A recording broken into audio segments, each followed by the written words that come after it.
General Bipin Rawat की कहानियां वहां से शुरू होती है जहां से पहली बार एनडीए यानी नेशनल डिफेंस एकेडमी में एक कैडेट के तौर पर बिपिन रावत की एंट्री हुई। एक जवाब ने उनके लिए एनडीए में दाखिले के रास्ते खोल दिए। यूपीएससी की एनडीए परीक्षा पास करने के बाद आज के प्रयागराज और तब के इलाहाबाद में सख्त ट्रेनिंग और टेस्ट के बाद फाइनल इंटरव्यू हुआ।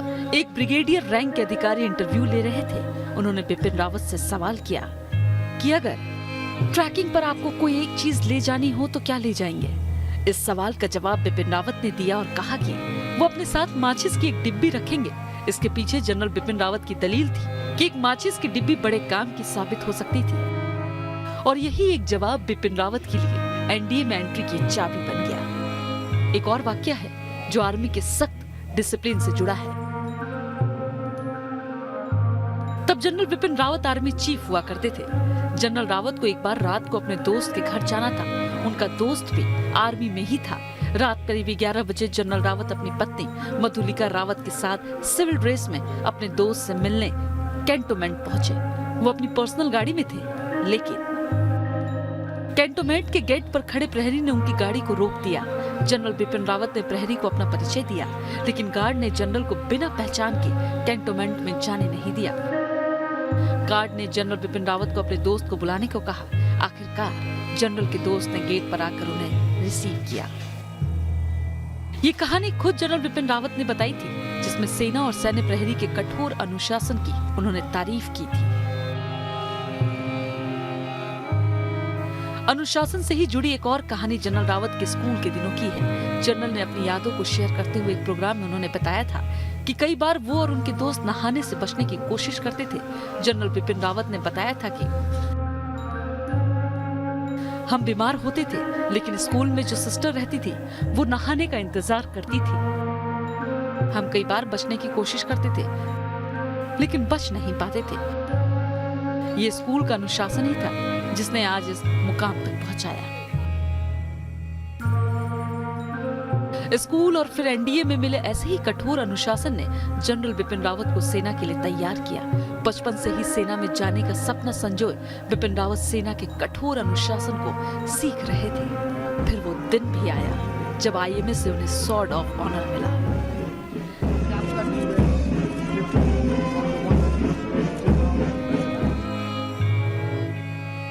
जनरल बिपिन रावत हमेशा से ही सैन्य ऑफिसर बनना चाहते थे और देश की सेवा करने का जज्बा उनमें था। जनरल बिपिन रावत की प्रतिबद्धता देश और शांति के लिए थी। यूएन मिशन में जनरल रावत ने सेक्रेटरी जनरल और फोर्स कमांडर की जिम्मेदारी भी बखूबी निभाई थी। 2008 में कांगो में वो यूएन पीस कीपिंग ऑपरेशन में इंडियन ब्रिगेड के चीफ रहे। 37 साल के सैन्य कैरियर में बिपिन रावत को बहादुरी के लिए कई सेवा मेडल और अवार्ड मिले। जनरल बिपिन रावत को यूनाइटेड नेशंस के साथ काम करते हुए भी 2 बार फोर्स कमांडर कमेंडेशन का अवार्ड मिला। कांगो के यूएन मिशन का हिस्सा रहते समय एक बड़ा हादसा हुआ। बिपिन रावत ने समय रहते और अपनी सतर्कता से 7,000 लोगों की जान बचाई थी।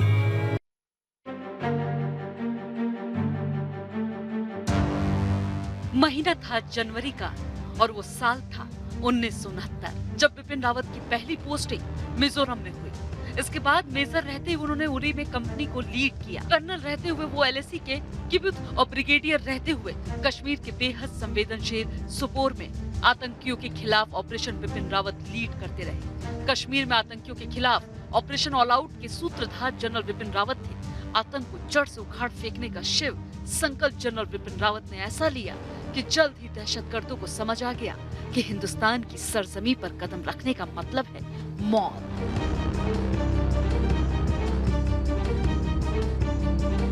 ताबड़तोड़ एक्शन हुए और घाटी में आतंकियों का सफाया हुआ। देश के पहले सीडीएस जनरल बिपिन रावत इसलिए भी बने क्योंकि उनमें कमाल की दूरदर्शिता थी। जनरल बिपिन रावत ने राष्ट्रीय सुरक्षा और फ्यूचर वॉरफेयर जैसे मुद्दों पर कई लेख लिखे, जिन्हें सिर्फ सेना के अफसर ही नहीं बल्कि डिफेंस स्टडीज के छात्र भी पढ़ते हैं। इलेक्ट्रॉनिक वॉरफेयर को लेकर जनरल बिपिन रावत ने काफी कुछ लिखा है। जनरल रावत मानते थे कि आने वाले वक्त में युद्ध सिर्फ हथियारों से नहीं लड़ा जाएगा, बल्कि टेक्निकल सैबोटाज और साइबर डोमेन भी जंग का हिस्सा बनेंगे। जनरल बिपिन रावत एक फौजी होने के साथ ही साथ एक छात्र भी थे। एक ऐसे छात्र जो ताउम्र नई चीजें सीखने और नई चुनौतियों से निपटने में भरोसा करते थे। जब तक न सफल हो नींद चैन को त्यागो तुम, संघर्ष का मैदान छोड़कर मत भागो तुम।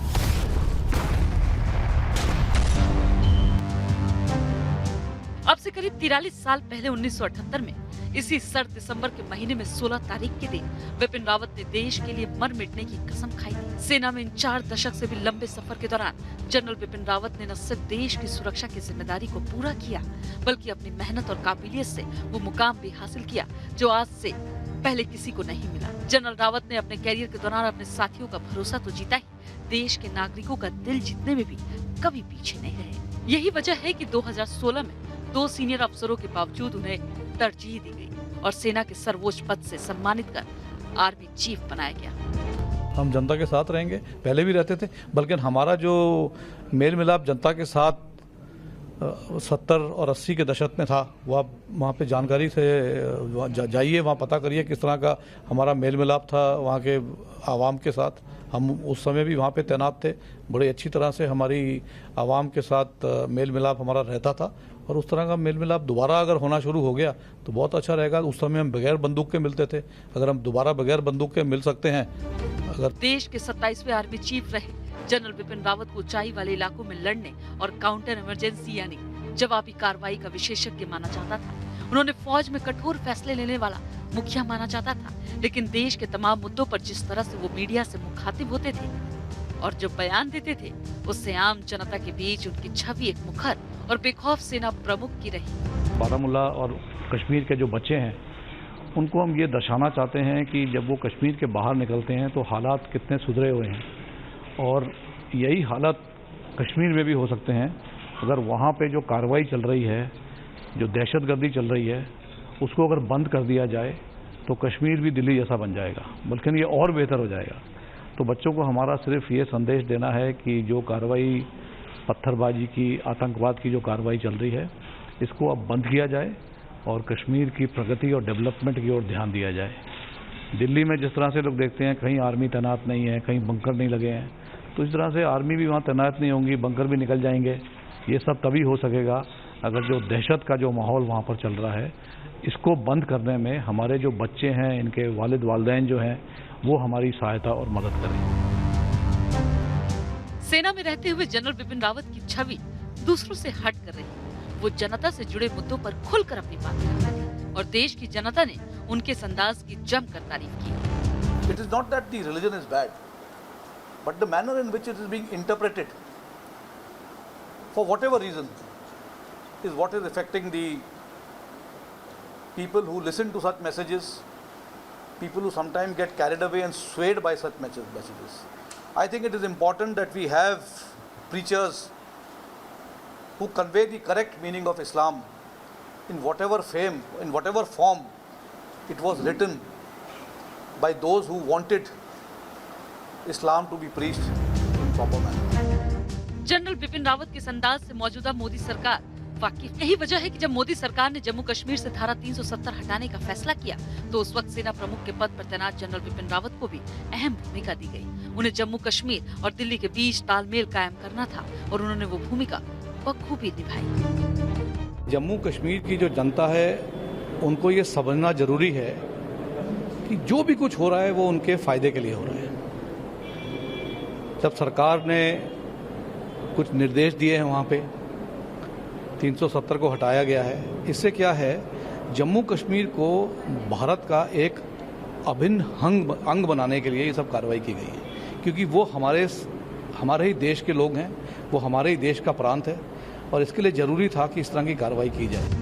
धारा 370 हटाने के बाद जम्मू कश्मीर में जो परिवर्तन आया उससे देश का हर नागरिक वाकिफ है। हालांकि शुरुआती दिनों में कुछ परेशानी जरूर आई। देश विरोधी ताकतों ने लोगों के बीच भ्रम फैलाने की कोशिश की, लेकिन उस वक्त जनरल बिपिन रावत ने वहां की आवाम का भरोसा जीतने के लिए जो किरदार निभाया उसे देश कभी भुला नहीं पाएगा। भारतीय सेना एक नौकरी का जरिया नहीं है। अगर आपने भारतीय सेना में शामिल होना है तो आपको शारीरिक और मानसिक रूप से हर तरीके से आपको मजबूती दिखानी है। आपका हौसला बुलंद होना चाहिए।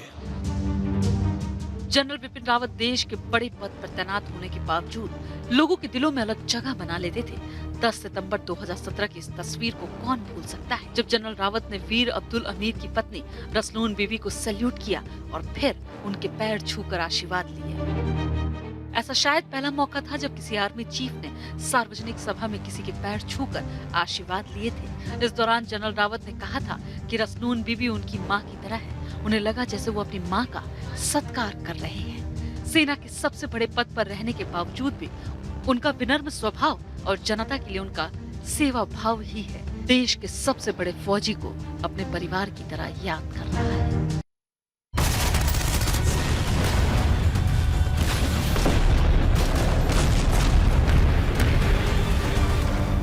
बालाकोट में भारतीय जाबाजों की सर्जिकल स्ट्राइक तो दुनिया की मीडिया की सुर्खियां बनी थी।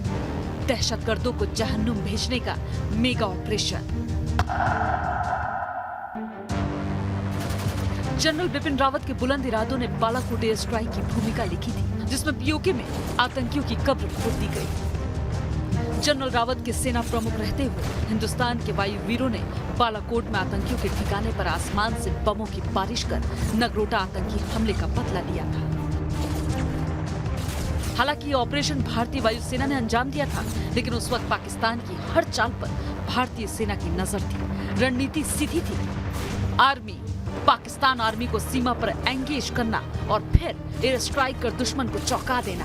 पाकिस्तान सरहद पर सतर्क था, लेकिन अचानक भारतीय वायुसेना ने बालाकोट में कहर बरपा दिया। भारत की तीनों सेनाओं के बीच कमाल के कोऑर्डिनेशन के तहत इंडियन एयरफोर्स ने इस ऐतिहासिक कार्रवाई को अंजाम दिया था। इसी तरह म्यांमार में भी उग्रवादियों पर सर्जिकल स्ट्राइक की गई और इसकी स्ट्रेटेजी के भी जनरल रावत अहम किरदार थे। साल 2015 में 8 और 9 जून की रात को भारतीय सेना के जवान 3 टीमों में ध्रुव हेलीकॉप्टर से म्यांमार सीमा में दाखिल हुए। तड़के 3 बजे ऑपरेशन शुरू हुआ। भारतीय सेना के जाबाज जवानों के महज 8 घंटों में इस ऑपरेशन को खत्म कर दिया था। हमले में NSCN के कई आतंकी मार गिराए गए थे। ये मिशन चलाया था भारतीय सेना के 21 पैरा ने, जो 3rd कॉर्प्स के तहत काम करता था। उस समय 3rd कॉर्प्स के कमांडर बिपिन रावत ही थे। पूर्वोत्तर में उग्रवाद को खत्म करने में रावत ने अहम भूमिका निभाई।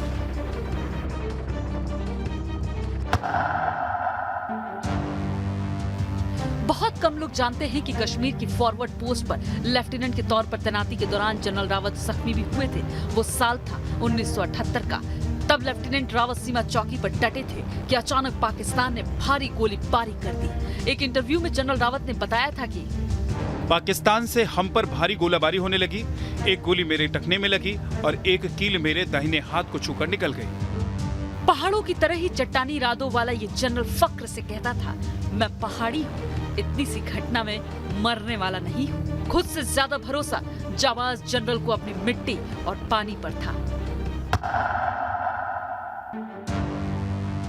साल था 2015 और महीना फरवरी, जब नागालैंड के दीमापुर में जनरल रावत का चीता हेलीकॉप्टर उड़ान भरने के महज 20 सेकंड के भीतर क्रैश हो गया था। तब जनरल रावत और हेलीकॉप्टर में सवार बाकी लोगों को मामूली चोटें आई थी। अब तक अपने सीनियर से बात करते हुए जनरल ने कहा था, मैं पहाड़ का आदमी हूँ, मरने वाला नहीं हूँ। लेकिन काश कि कन्नूर में भी ऐसा ही हुआ होता।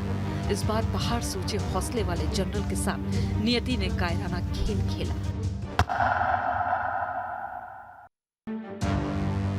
वतन से बेपनाह मोहब्बत करने वाले एक जनरल और यकीनन एक जाबाज सिपाही के तौर जनरल बिपिन रावत का सूत्र बिल्कुल सीधा सपाट था।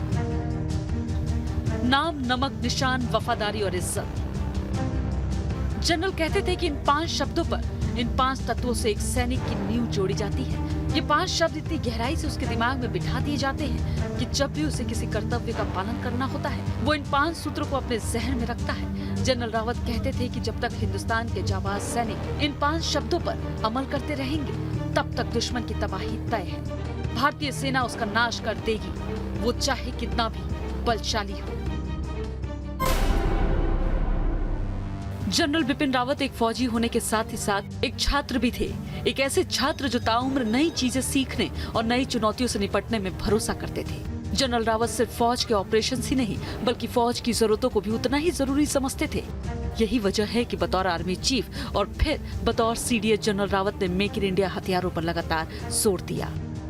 ये सरकार और जनरल रावत जैसे चेहरों की मिलिट्री लीडरशिप का ही नतीजा है कि आज देश के पास ब्रह्मोस के सभी वर्जन टेस्टिंग के बाद ऑपरेशन के लिए तैयार है। तेजस मार्क 2 जैसा फाइटर विमान भारतीय एयरफोर्स के बेड़ों का हिस्सा बने और हिंदुस्तान में AK-203 जैसी असॉल्ट राइफल देश में निर्माण का रास्ता खुले। कहते हैं कि सैनिक के फौलादी इरादों और देश सेवा के संकल्प को समझना हो तो उसकी छाती पर टंगे हुए मेडल देखकर समझना चाहिए। जनरल बिपिन रावत को उनके सैन्य योगदान के लिए ऐसे ही मेडल से सम्मानित किया गया था।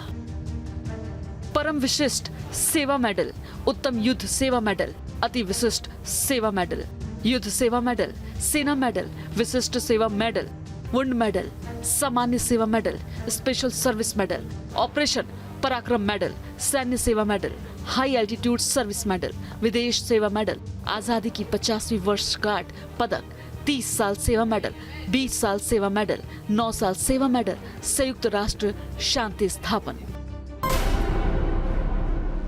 वीरता की पाठशाला का पहला मंत्र जनरल बिपिन रावत को घर पर ही मिला था।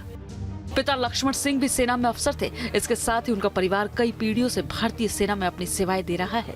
जनरल रावत के पिता लक्ष्मण सिंह लेफ्टिनेंट जनरल के पद से रिटायर हुए थे। जनरल रावत के परिवार में उनसे पहले की 2 पीढ़ियां भी सेना में सेवा दे चुकी हैं। परिवार से मिले देश सेवा और पराक्रम के मंत्र को बिपिन रावत ने अपने संकल्प से सिद्ध किया। 16 दिसंबर 1978 को सेकंड लेफ्टिनेंट के रूप में आर्मी में कमिश्नर हुए। इसके बाद वो 16 दिसंबर 1980 को लेफ्टिनेंट, 31 जुलाई 1984 को कैप्टन, 16 दिसंबर 1989 को मेजर, 1 जून 1998 को लेफ्टिनेंट कर्नल, 1 अगस्त 2003 को कर्नल, 1 अक्टूबर 2007 को ब्रिगेडियर, 20 अक्टूबर 2011 को मेजर जनरल, 1 जून 2014 को लेफ्टिनेंट जनरल बने।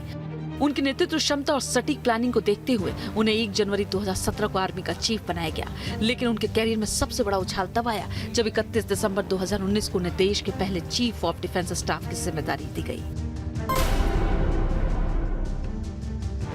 जनरल बिपिन रावत सेना और आम लोगों से मेलजोल के पक्षधर थे। सेना प्रमुख रहते हुए उन्होंने सैन्य अधिकारियों को मिलने वाली सुविधाओं पर आपत्ति भी जताई थी। वे सेना और आम लोगों के बीच मेलजोल के भी पक्षधर रहे।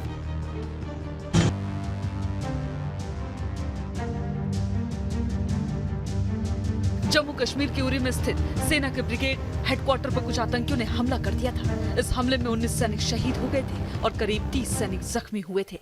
इसके बाद सरकार ने सीमा पार आतंकी शिविरों को ध्वस्त करने का फैसला लिया था। भारत के वीर सपूतों ने 28 से 29 सितंबर 2016 की रात पाकिस्तान के कब्जे वाले कश्मीर में आतंकी ठिकानों पर बम बरसाए थे। इस मिशन के वक्त सेना प्रमुख दलबीर सिंह सुहाग थे। सर्जिकल स्ट्राइक का इस अध्याय में तत्कालीन सेना प्रमुख दलबीर सिंह सुहाग के साथ ही जनरल बिपिन रावत भी इस रणनीति बनाने में अहम किरदार थे। जनरल बिपिन रावत को नॉर्थ ईस्ट से लेकर पाकिस्तान की सीमा और हाई एल्टीट्यूड में ऑपरेशन चलाने और टीम लीड करने का अनुभव और तजुर्बा दोनों हासिल था।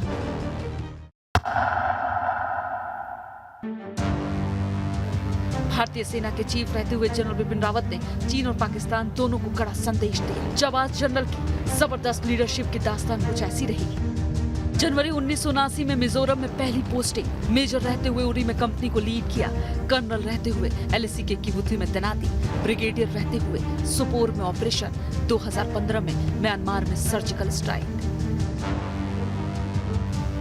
सीडीएस जनरल बिपिन रावत जबरदस्त सैन्य रणनीतिकार थे।